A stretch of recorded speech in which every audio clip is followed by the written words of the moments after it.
नमस्कार. श्री स्वामी समर्थ.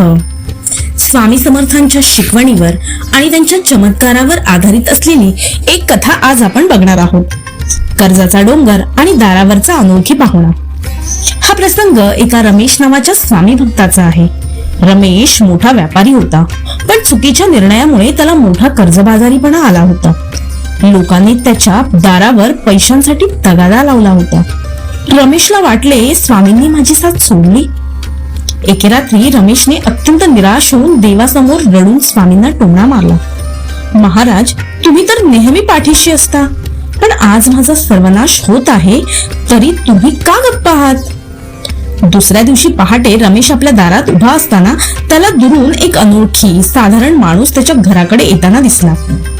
तो माणूस दारात आला आणि शांतपणे म्हणाला, मी स्वामींच्या आदेशाने आलो आहे. स्वामींनी तुमच्यासाठी एक कठोर अट ठेवली आहे. रमेश आश्चर्यचकित झाला. तो अनोळखी माणूस म्हणाला, स्वामींनी सांगितले आहे की आज दिवसभर तुमच्या दारात जे कोणी मदतीसाठी येईल त्यांना तुम्ही तुमच्याकडे काही नसतानाही खऱ्या मनाने काहीतरी द्यायचे आहे. रमेश खूप चिडला.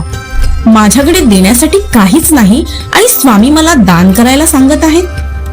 पण नाईलाजाने त्याने अट मान्य केली. दिवसभर त्याच्या दारात 3 लोक आले. पहिला एक गरीब माणूस आला आणि म्हणाला, महाराज, मला भूक लागली आहे. रमेशने नाईलाजाने घरात शिल्लक असलेली एकच भाकरी त्याला दिली. दुसरी एक म्हातारी स्त्री आली, जिचे चप्पल तुटले होते. रमेशने स्वतःच्या पायातील जुनी चप्पल तिला दिली. तिसरा एक तरुण आला, जो थकून गेला होता. रमेशने त्याला पिण्यासाठी फक्त 1 ग्लास पाणी दिले.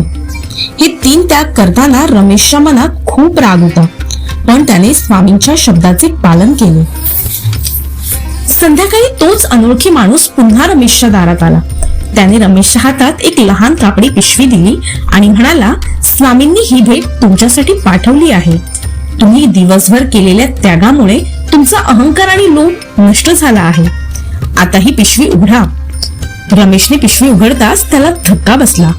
त्यात त्याचे हरवलेले जुने कागदपत्र आणि त्याच्या कर्जाची सर्व रक्कम होती. स्वामींनी त्या अनोळखी माणसाच्या रूपाने त्याला शिकवण दिली होती. तुम्ही संकटात असतानाही जो निस्वार्थपणे दुसऱ्याला देतो त्याचे कर्ज मी फेडतो. या कथेतून आपल्याला हा बोध मिळतोय, संकटाच्या वेळी मदतीची अपेक्षा करण्याऐवजी आपल्यात नसतानाही दुसऱ्याला काहीतरी देण्याची भावना ठेवावी. जेव्हा तुम्ही निस्वार्थपणे त्याग करता तेव्हा स्वामी तुमच्यासाठी सर्वात मोठा चमत्कार घडवतात.